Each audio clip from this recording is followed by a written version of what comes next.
강의 16번째 말씀을 전하겠습니다. 사도의 이 종말론적인 교훈이 계속되고 있습니다. 그래서 성도의 죽음과 그리스도의 재림에 대한 이 진지한 주제들을 이어가면서 사도는 언제든 그날과 그 시를 알 수 없으므로 성도는 반드시 깨어 있어야 된다는 사실을 거듭 강조하고 있습니다. 바울의 서신서 전편에 걸쳐서 깨어 있어야 된다는 메시지는 공통적으로 등장하고 있고 강조되고 있는 것을 볼 수 있습니다. 그런 맥락에서 오늘도 본문의 이 사도의 권면을 주목해 보십시오. 7절의 말씀에 보면 왜냐하면 자고 있는 자들은 밤에 잠자고 술 취하게 되는 자들은 밤에 술 취하기 때문이다. 이렇게 번역을 합니다. 그리스도의 종말을 앞둔 세상에는 딱 두 종류의 사람들만이 존재할 따름입니다. 하나는 진리의 태양빛 아래 그 밝은 그 낮에 속한 깨어있는 사람들이 있고 그 다음에 칠흑 같은 어두움, 모든 것들을 덮어서 가리워주는 밤에 속한, 그래서 잠자기 좋고 술 취하기 좋은 어두움에 속한 자들이 그들입니다. 세상엔 딱 두 사람의 두 부류의 존재들만이 존재할 뿐이죠. 낮도 아니고 밤도 아닌 곳에서 거하고 있는 그런 사람의 무리는 없습니다. 낮에 속한 것이 아니면 밤에 속한 것이고 밤에 속한 것이 아니면 낮에 속한 것이죠. 그러므로 6절에서 신자가 깨어 있어야 될 이유에 관해서 이제 그 이유에 관해서 왜냐하면이라고 7절에 이어서 말하기를 밤에 잠자고 밤에 술에 취하는 사람들이 우리는 아니기 때문이다. 이런 논리를 가지고 얘기를 하는 거죠. 밤은 뭘 의미한다고 했습니까? 무지와 죄를 의미한다고 했습니다. 대낮에 술 취해서 비틀거리고 다니는 사람들 제정신이 아니에요. 그 백수 건달이나 그렇게 하지. 사람들이 왜 술을 밤에 마십니까? 술 취해서 비틀거리는 자기들의 모습들을 보여주고 싶지 않은 거죠. 그래서 술은 밤에 마십니다. 밤은 무지와 죄를 의미합니다. 죄와 무지의 어두움은 영혼을 잠들게 합니다. 어두움은 사람으로 하여금 잠을 가져오게 하죠. 진리에 대한 무지와 죄의 어두움 속에 있는 자들, 그들은 영원히 잠들어 있는 자들이고 나아가서 그들은 밤에 술에 취하듯이 그 어두움과 무지, 진리의 빛이 철저히 단절되어 있는 그 어두움과 무지 속에서 세속과 육신의 욕망을 쫓아서 그것에 취해서 비틀거리면서 살아가는 자들 뿐이다 라고 성경은 그들의 정체를 찝어서 이야기합니다. 진리의 빛 아래서 정밀한 말씀의 교훈을 통해서 깨어있는 삶을 살아가든지 아니면 진리와 등지고 죄와 무지의 어두움 속에서 세속적인 욕망의 가치관에 따라 죄에 취하고 쾌락에 취하고 우리의 육신의 욕망에 취하고 찌든 삶을 살아가든지 우리에게는 둘 중에 하나의 삶만이 존재할 뿐이라는 겁니다. 그렇다면 낮에 속한 하나님의 사람들에게 하나님이 요구하시는 구체적인 삶이 무엇이냐? 8절을 보십시오. 그러나 낮에 있는 우리는 정신을 차리고 있자 우리가 믿음과 사랑의 흉배를 그리고 구원의 소망의 투구를 옷 입은 후에 이렇게 번역이 됩니다. 어두운 밤에 거하면서 영혼을 방치한 결과 세속에 취해 비틀거리면서 살든지 그게 아니라면 성경은 얘기합니다. 정신을 똑바로 차리고 살아가라고 권면합니다. 정신을 차리지 못하면 우리의 영혼의 명민함을 유지하지 못하면 어떻게 됩니까? 마귀의 괴계에 넘어간다는 거예요. 마귀의 꾀임에, 마귀의 속임에, 마귀의 유혹에 넘어갈 수밖에 없다는 거죠. 그래서 이 마지막 때의 세상을 잘 보십시오. 마지막 때의 세상이 왜 이렇게 화려해져 갑니까? 왜 이렇게 아름다워져 갑니까? 왜 이렇게 세련돼 가고 첨단의 과학이 우리가 어렸을 때는 상상할 수 없는 어떤 문명의 이익을 우리에게 주면서 왜 이렇게 세상이 급속도로 발전해 가고 있냐는 거죠. 정신을 못 차리게 하는 거예요. 신자들로 하여금 이 말씀에 창념하고 우리 조상들이 걸어갔던 그 옛길, 그 믿음의 정서, 그 고요하고 그 깊고 그 뜨겁고 그 진지했던 이런 우리의 영혼의 정신을 쏙 빼버리고 이 세상의 말초적이고 감각적이고 화려하고 아름답고 자극적인 것들이 우리의 정신을 쏙 빼가는 겁니다. 예? 오늘도 예배 끝나고 딱 나가보세요. 볼거리, 들을거리. 예? 세상이 얼마나 화려한 몸짓을 가지고 우리를 유혹하는지. 정신을 차리지 못하면 마귀의 괴계에 넘어가게 되어 있습니다. 세상은 우리의 정신을 놓게 만드는 강력한 유혹의 힘을 가지고 있습니다. 세상을 절대 무시하시면 안 됩니다. 세상 우습다고. 그거 나는 절대 세상의 유혹 따위는 겁나지 않는다. 착각입니다. 우리를 능히 넘어뜨릴 수 있는 강력한 유혹의 힘을 세상은 가지고 있습니다.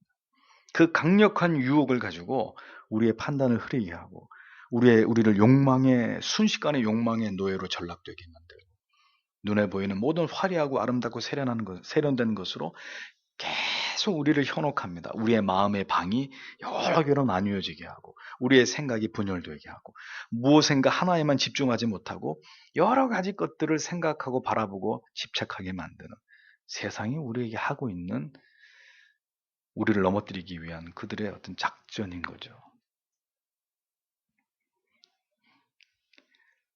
졸음이 오는데 깨어 있으려고 하는 사람들은 그 졸음이 얼마나 힘든 건지를 알 수 있습니다. 그렇죠? 예배 시간에 잘라고 마음 먹으면 그냥 고개 딱 떨어뜨리고 코 골고 주무시면 되는데요.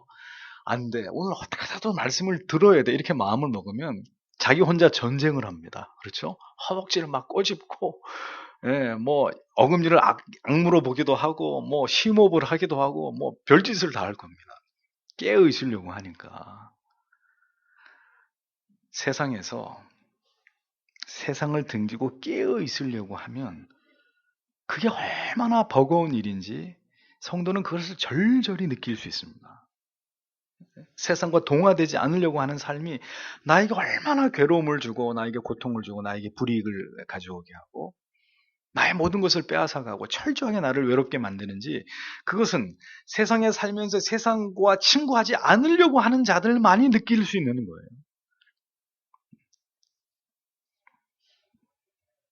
세상과 친구를 하려고 마음먹으면 그때부터는 그 어떤 것도 내게 어려움이 없습니다.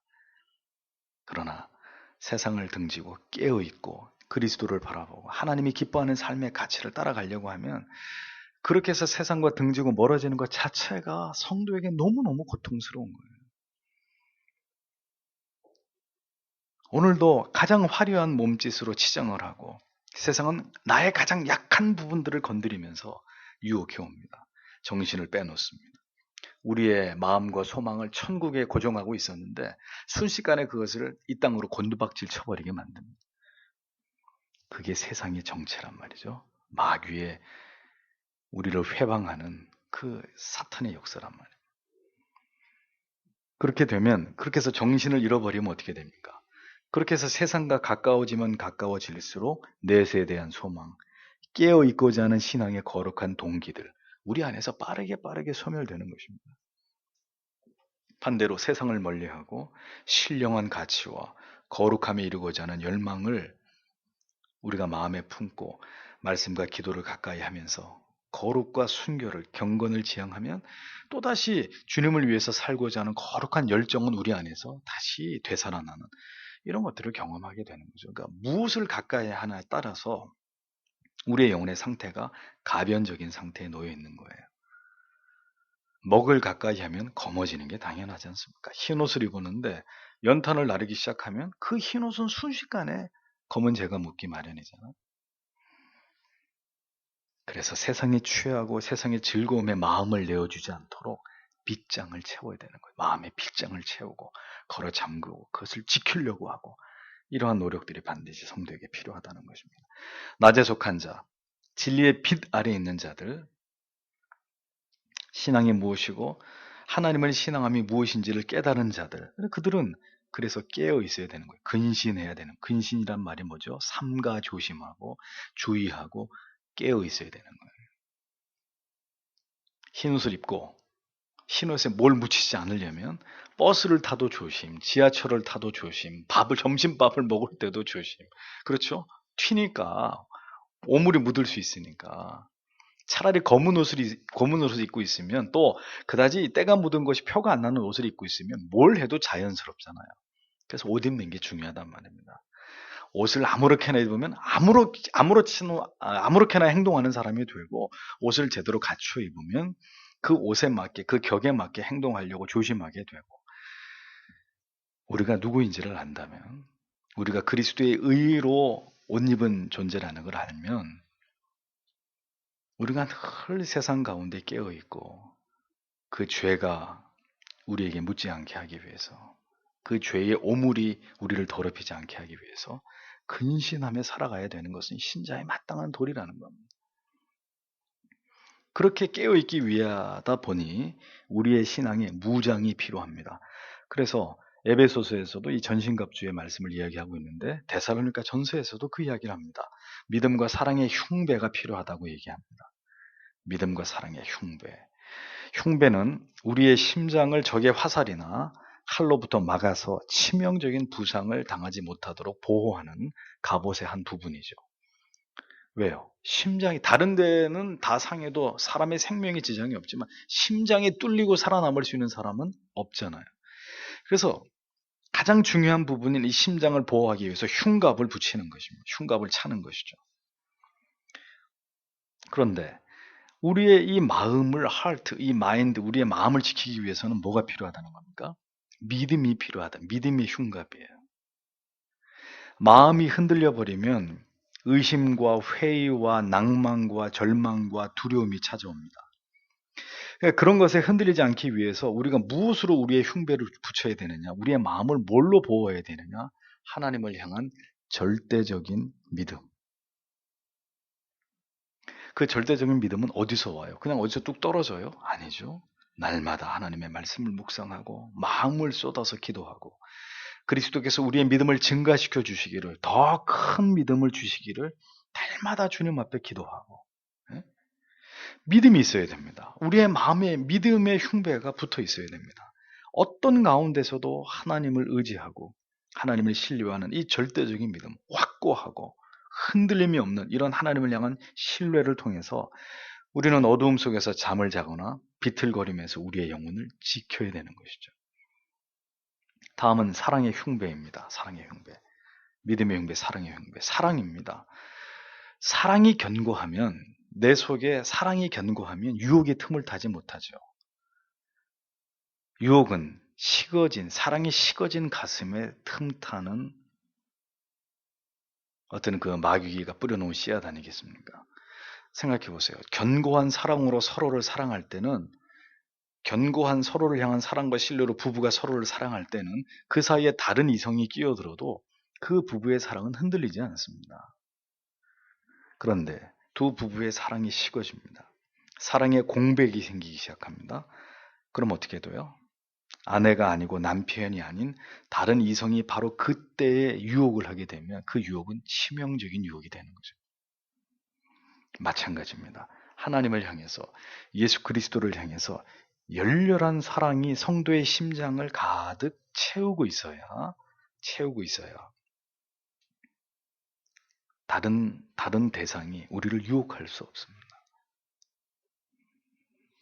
사랑은 언제나 그 사랑하는 대상만을 사랑하고 고대어하고 그리워하는 것이듯이, 성도는, 신자는 언제나 하나님을 사랑하는 그 마음을 자기 마음에서 떠나지 않게 해야 됩니다.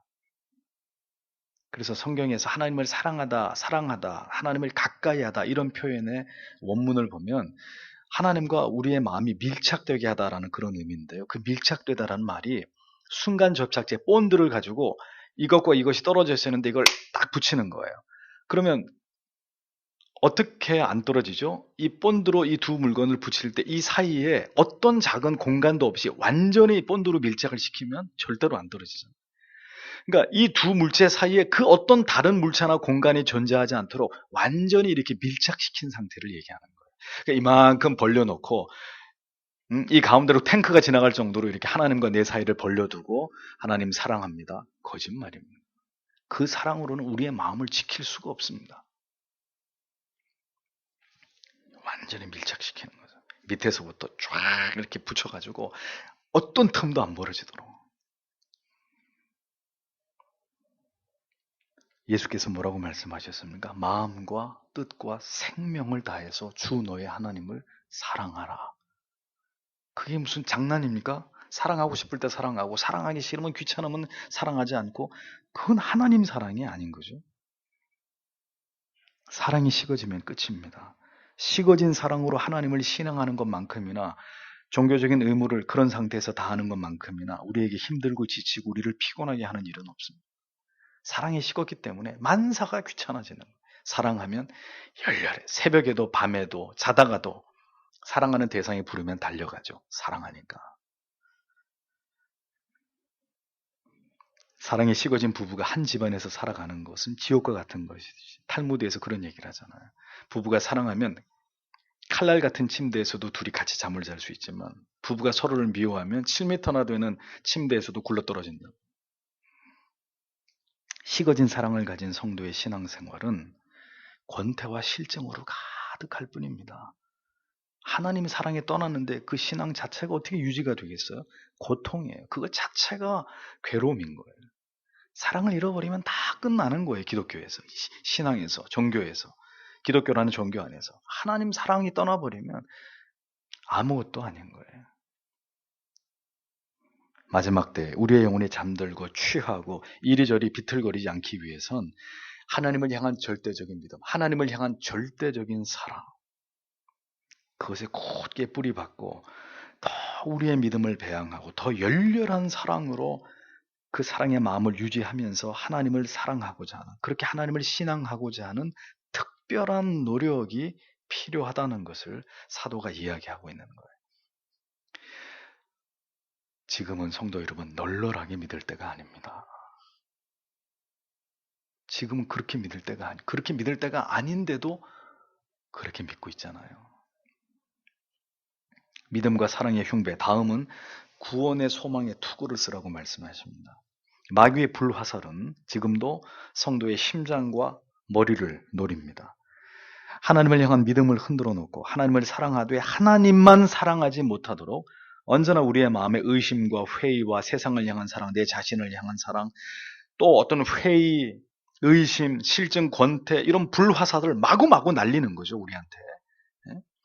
또 우리의 머리를 공격합니다. 마음을 공격하고 그다음에 머리를 공격하는데, 그래서 보다 합리적이고 보다 현실적이고 보다 이성적인 분석과 판단을 통해서 온전히 하나님을 신뢰하지 못하도록, 이거 봐 하나님 신앙한다고 다 되는 게 아니야, 무슨 소리야, 계산할 건 계산하고 따질 건 따지고, 하나님을 신뢰하지 못하도록 우리의 머리를 공격합니다.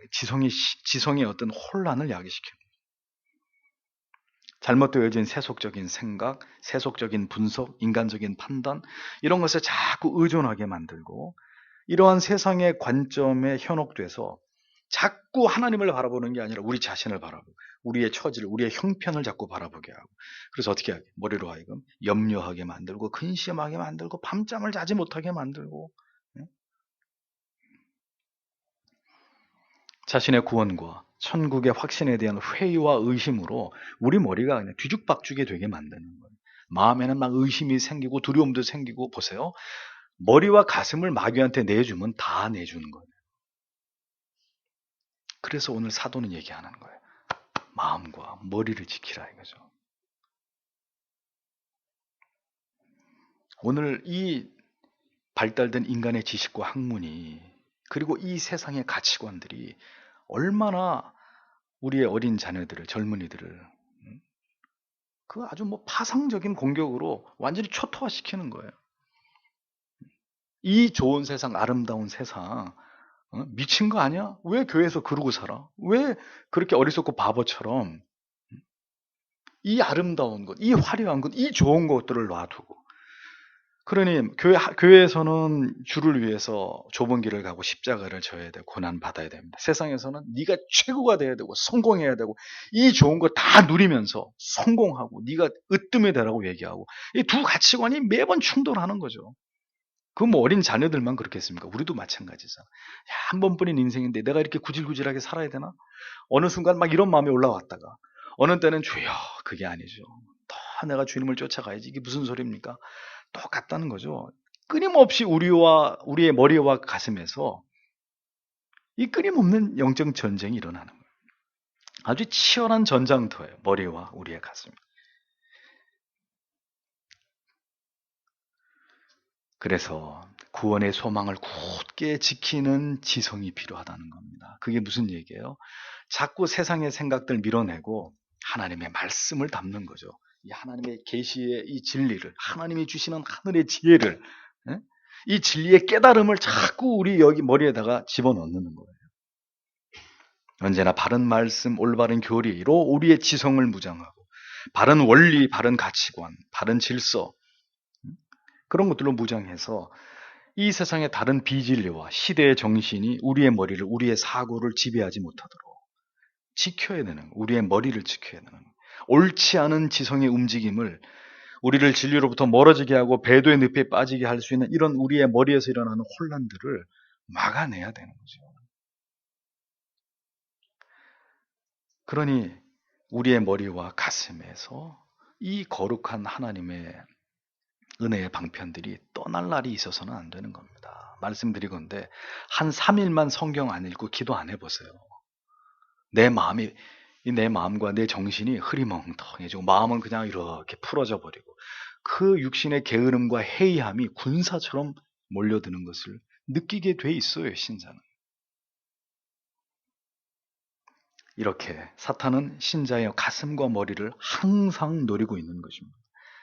머리와 가슴을 지키는 자들이 되셔야 합니다. 신자의 마음과 머리가 뚫리면 신앙은 그냥 무너집니다. 그냥 무너지게 되어 있는 거예요. 그래서 하나님과 멀어지면, 말씀과 기도가 나의 삶에서부터 소멸되면 신앙의 미끄러짐은 자연히 따라오는 것입니다. 그렇기 때문에 우리가 잊지 말아야 될 것은 어떤 이유로든 말씀과 기도로부터 멀어질 빌미를 주지 마시고 말씀과 기도와 멀어진 삶을 스스로 합리화시키는 이런 어리석음에 절대로 빠져서는 안 되는 거예요. 그래서 우스갯소리지만 휴가 가실 때도 성경책 다 가지고 가셔야 돼요. 네. 안 보시더라도 가지고 가세요. 가지고 가서 그래도 이 때때로 하나님의 말씀을 펼치고 이 하나님의 말씀에 대한 이야기를 나누려고 하고 그게 우리 나름대로 우리 자신을 최대한 그래도 보호하려고 하고 깨어 있으려고 하고 우리 자신을 지키는 방법 아니겠습니까?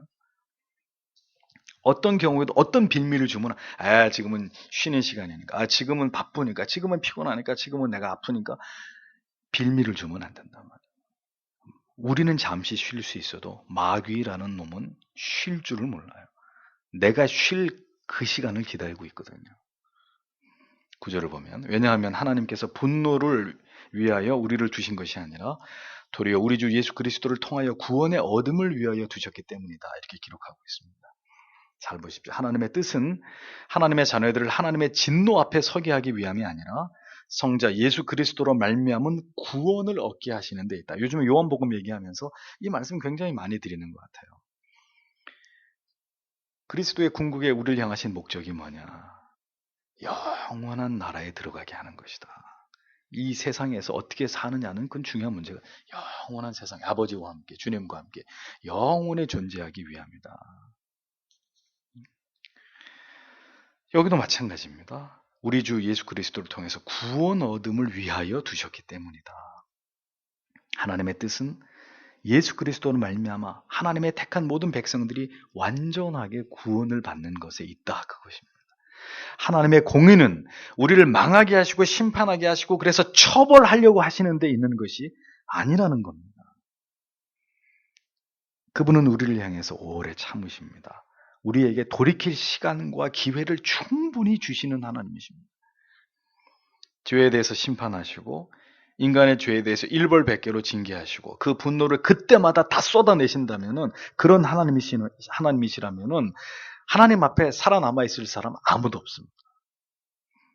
그런 하나님께서는 어떤 하나님이십니까? 오래 참으시고 인자하시고 우리의 죄를 감하여 주시고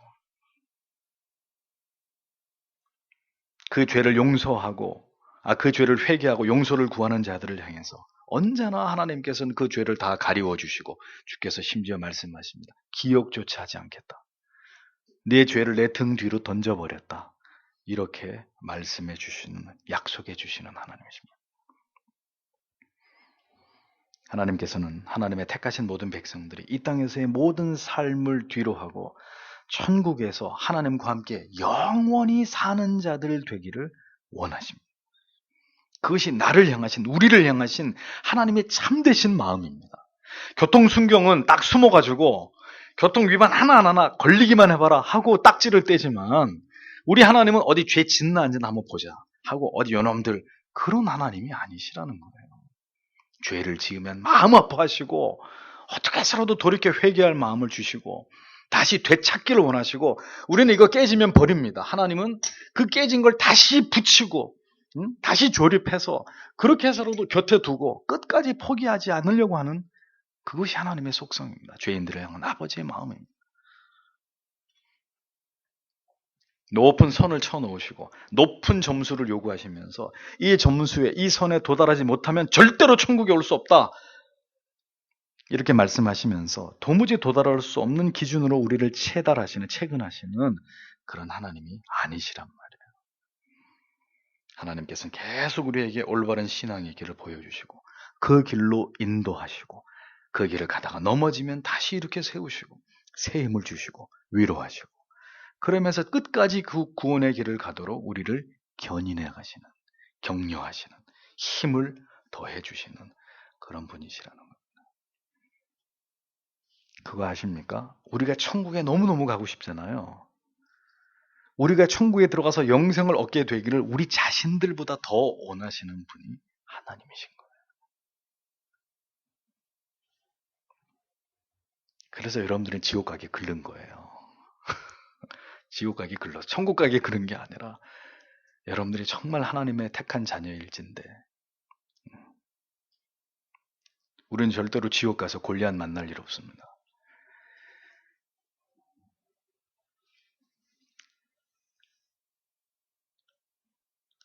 그 기준에 도달하지 못해서 떨어질 것에 대한 염려를 여러분 마음 가운데 거두시고 조금만 더 열심을 내고 조금만 더 노력하는데 힘쓰시는 여러분들이 되시면 되는 거예요. 내가 여기서 떨어지면 난 지옥 구덩이로 떨어진다. 왜 그런 생각을 하세요? 하나님의 자녀들이. 여기서 조금 더 열심을 내자, 조금 더 애를 쓰자, 조금 더 몸부림을 쳐보자. 하나님이 내 곁에서 나를 도우신다. 그것이 신자가 품어야 될 마음인 거죠. 예수 그리스도로 말미암아 구원을 얻게 하신 것이라 라고 분명히 말씀하고 계십니다. 구원의 올바른 도를 쫓아서 반드시 그의 아들을 믿는 올바른 믿음을 통해서 하나님의 택한 백성들이 모두 구원에 이르기를 원하시는 것이 아버지의 마음이시다. 잊어버리지 마십시오. 그러므로 뜻을 세워서 더 잘 하나님을 섬기고자 하는 자들의 기도를 하나님은 절대로 외면하시지 않는 분이신 거예요. 생각해 보십시오. 하나님을 더 잘 섬기려고 내 남은 여생 더 주를 위해서 정말 한시도 허비하지 않고 주님 곁에서 그렇게 주님 잘 섬기려고 마음의 뜻을 세우고 하나님 환경을 열어주시고 내 모든 여건을 조성해 주시고 그렇게 주님 앞에 간절히 기도하는 자들의 기도를 하나님이 왜 외면하시겠냐고요.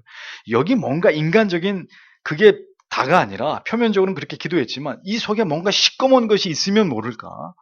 앞을 보고 뒤를 보고 쪼개어 봐도 내 모든 마음의 중심과 소원이 내가 더 주님을 잘 섬기기를 원합니다. 그렇기 때문에 주님이 지금 나의 모든 상황과 이 처지 가운데 나를 도와주셔야 되겠습니다. 하나님. 응? 하나님이 왜 그런 기도를 안 들어주시겠냐. 10절을 보겠습니다. 그가 우리를 위하여 죽으신 것은 우리가 깨어있든지 자고 있든지 그와 함께 살게 하려는 것입니다. 이렇게 기록되어 있습니다. 자, 서두에서 말씀드린 대로 데살로니가 교회 성도들은 그리스도의 재림 이전의 죽음에 대한 두려움과 오해를 가지고 있었습니다. 먼저 죽는 사람들은 주님의 재림하실 때 못 일어나는 거 아니야? 부활 안 되는 거 아니야? 좀 이상한 염려와 어떤 근심, 오해를 가지고 있었습니다. 그래서 사도는 자꾸 여러 번 얘기하죠. 언제 죽는가는 그렇게 중요한 문제가 아니다. 이것을 자꾸 강조합니다. 그리스도가 다시 재림하실 때까지 우리가 이 땅에 살아있든지 아니면 먼저 죽더라도 그건 아무 본질적인 중요한 문제가 아니다라는 겁니다. 그리스도의 죽으심은 모든 하나님의 자녀들, 먼저 죽은 자들을 비롯해서 재림의 때까지 살아있었던 자들, 가릴 것 없이 먼저 깨어 있었던 자나 죽은 자나 다 함께 영원히 하나님과 함께 그리스도와 함께 살게 하시기 위함이다라는 것을 또다시 한번 사도가 강조하고 있습니다. 그러니까 초대교회 성도이든 종교개혁 시대의 성도이든 청교도 시대의 성도이든 지금 이 시대의 성도이든 주의 뜻은 우리 모두 주의 재림의 때까지 다시 부활해서 주와 함께 영원히 살게 되는 그때까지 이 모든 시대에 동일한 믿음으로 하나님을, 그리스도를 신앙하기를 그걸 원하시는 거예요. 언제 죽느냐? 내가 15세기에 예수를 믿었느냐? 3세기, 주전 3세기에, 주후 3세기에 예수를 믿었느냐? 아니면 구약시대 때 하나님을 믿었느냐? 그건 중요한 문제가 아니라. 예, 그리스도의 재림에서 다시 우리가 부활체가 되는 그때는 홀연히 전부 다 언제 죽었던 상관없이 어느 시대에 예수를 믿었던지 상관없이 다 부활하게 되기 때문에 여기서 중요한 것은 언제 죽었냐가 문제가 아니라 그들 모두가 동일한 믿음으로 동일하게 예수 그리스도를 믿고 사랑하고 그 신앙의 바른 도를 따라서 하나님의 길을 걸어갔느냐 이게 중요할 뿐인 거죠. 이것이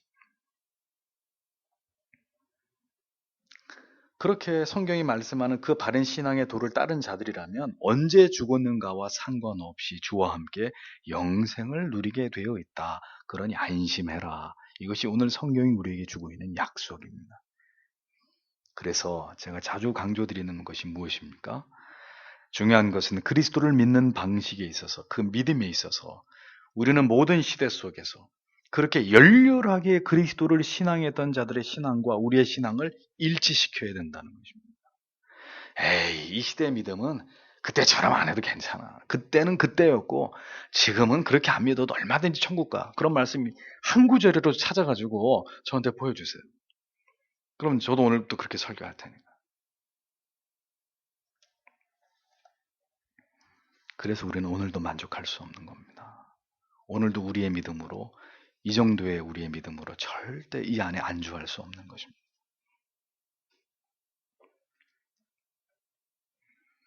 그리스도의 재림하시기 전에 혹 우리가 개인적인 종말, 죽음을 맞이하게 되든지 아니면 주의 재림시까지 살아 있어서 주님의 영광스러운 재림을 맞이하게 되든지 중요한 것은 우리가 주와 함께 영원히 살게 하시기 위해서 주님은 자기 자신을 버리셨다라는 겁니다. 이 위대한 진리를 깨닫게 될 때 인간은 한없이 겸손해지게 되어 있는 것입니다. 나보다 남을 낮게 여기고 서로에게 그리스도의 덕을 드러내고자 하는 거룩한 동기를 가지고 나를 통해 그리스도만이 존귀케 되기를 원합니다. 이 나를 위한 그리스도의 죽으심과 그 부활하심의 영광을 제대로 이해한 성도는 그렇게 남은 여생 오직 그를 높이고 그를 사랑하고 그를 자랑하고자 하는 목적을 가지고 자기 인생을 살아가게 되는 것이고 그 위대한 신앙의 고백을 사도 바울은 우리에게 곳곳에서 남겨놓은 것입니다. 그러므로 사도는 11절의 마지막으로 이와 같이 말합니다. 그러므로 너희는 서로 격려하라. 그리고 너희는 한 사람이 한 사람을 세우라. 또한 너희가 행하는 것처럼 이렇게 번역을 합니다. 사도가 말합니다. 개인의 구원과 성화에만 힘쓰면 된다고 결코 그렇게 말씀하지 않았고 잘 보세요. 피차 그랬죠. 서로 그런 뜻입니다. 한 사람이 한 사람을 최소한 돌아보면서 그들의 신앙을 세워가는 일에 즉 나만 잘 믿으면 되는 게 아니라 주님의 교회를 믿음의 지체들을 든든히 세워가는 일에 힘쓰라 라고 말씀하고 있습니다. 자, 그러면 한 사람이 한 사람을 최소한 우리에게 누구부터 시작해야 되는 거예요? 부부이면 남편은 아내의 영혼을, 아내는 남편의 영혼을, 부모와 자식이면 부모는 그 자녀를, 자녀는 그 형제를, 그 형제는 그 친구를, 우리가 적어도 한 사람을, 믿음 안에 있는 한 사람만큼은 우리가 하나님의 말씀으로 바로 세우는 일에 우리가 하나님 앞에 최선을 다할 의무가 있다고 말씀하는 거예요. 성화의 공동성을 촉구하는 이 말씀은 모든 성도들에게는 주님의 몸이신 교회를 함께 세워나가야 되는 의무가 있다는 사실에 대한 중요한 교훈이 되는 것입니다. 그렇기 때문에 절대 교회 안에서는 개인주의 있을 수가 없습니다. 내 개인의 이기심 때문에 교회를 허물고 공동체를 허물고 지체들을 괴롭히는 고통과 아픔을 주는 이런 일들은 절대로 성도가 행해서는 안 되는 일인 거죠. 그리스도의 날이 임하기까지 우리는 각자의 신앙뿐 아니라 서로를 격려하고 서로를 세워주고 위로하고 말씀으로 권면하면서 온 교회가 우리가 믿음의 뿌리를 내리고 있는 이 거룩한 주의 부르심을 받은 자들의 모임인 이 교회가 진리 위에 바로 세워지는 일에 힘을 다해야 되는 것입니다. 그러면 이런 시대에 참 목회자가 마음이 아픈 것은 이 교회가 바른 진리를 따라가려고 할 때 그 교회 안에 한 지체가 되어서 그 뜻을 받들어 가는 거예요. 얼마나 보람있고 감사한 일입니까? 그런데 자신이 다니는 교회가 진리를 쫓아가는 교회가 아니에요. 변질된 진리를 따라가고 점점 성경으로부터 멀어져 가고 있는 교회예요. 그런데 나는 그것을 깨닫고 안타까워하면서 모든 사람들이 다 그 길을 따라가는 것에 대해서 이의를 제기하지 않는데 본인은 끊임없이 기도하면서 이렇게 가면 안 됩니다. 말씀으로 돌아가야 됩니다. 이것은 하나님이 기뻐하시는 길로 가는 것이 아닙니다. 내가 그렇게 아무리 노력한들 그 교회가 이미 잘못된 길을 접어들어서 폭주하는 기관차처럼 그 길을 가고 있는 교회가 방향을 확 꺾어가지고 바른 길로 가는 일들이 일어나겠습니까? 이게 너무 안타까운 일. 같이 죽는 거예요. 같이 거기 매몰되고 남은 여생 평생 그거 가슴 끓이고 괴로워하면서 본의 아니게 죄를 지으면서 예? 이것이 너무 이제 각계 전투를 하고 있는 성도님들에게는 너무너무 안타까운 일이고 가슴 아픈 일인 거죠. 한 교회를 통해 성화의 공동성을 이루어 가야 되는 우리에게 중요한 사명이 있는데 그 어려움 속에 악전고투하면서 구원은 개인적인 것일지라도 그 구원을 이루어가는 것은 잊어버리지 마세요. 교회를 통해서입니다. 그래서 무교회주의는 안 되는 거예요. 성경적이지 않은 거예요. 교회를 통해 영혼의 보살핌을 받지 않고 다른 기관, 다른 단체, 다른 어떤 사람을 통해서 내 영혼을 맡기는 것은 절대로 성경이 허용하는 것이 아니라는 겁니다. 지체들과 함께 믿음의 공동체 안에서 서로를 돌아보아서 그리스도께서 우리에게 베푸신 그 구속의 은혜를 함께 깨달아가고 나눔으로써 구원과 성화를 함께 이루어가야 될 사명이 교회에게 있다. 그 교회로 부름을 받은 성도님들 개개인에게 이와 같은 하나님의 사명이 있다라는 것을 주목하셔야 됩니다. 우리가 믿음이 연약해서 여전히 방황하고 있는 지체들을 붙들어주고 그들을 권면하고 바른 믿음과 구원에 이르도록 도와주어야 될 의무가 여기에 있는 것입니다. 절대로 나만 잘 믿으면 그만이다. 교회 안에서 공동체 안에서 그런 주장은 가당치 않은 것입니다.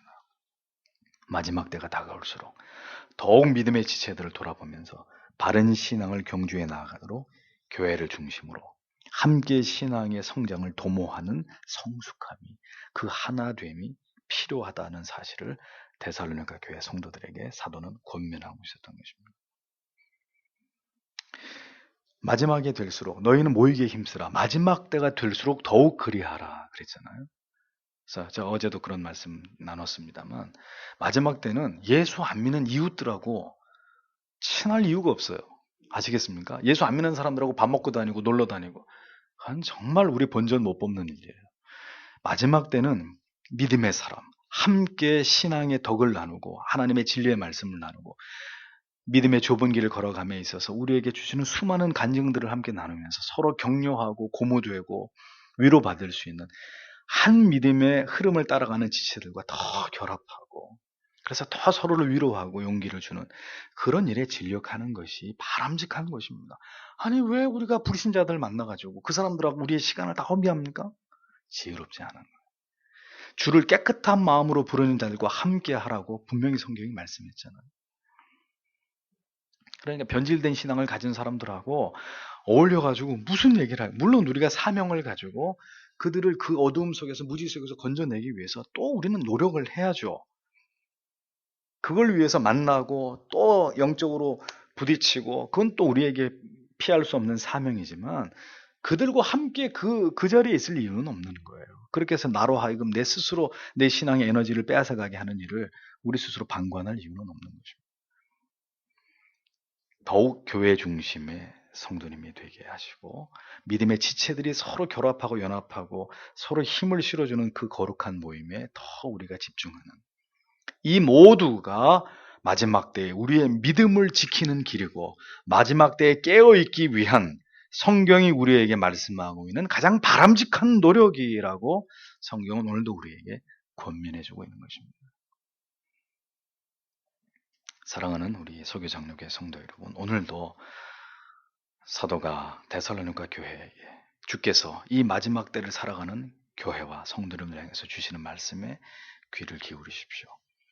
믿음의 지체들과 더불어서 함께 공동의 성화를 꾀하고 그것을 이루어가는 일에 더 힘쓰시는 우리 모든 성도님들이 되시기를 주님의 이름으로 축복합니다.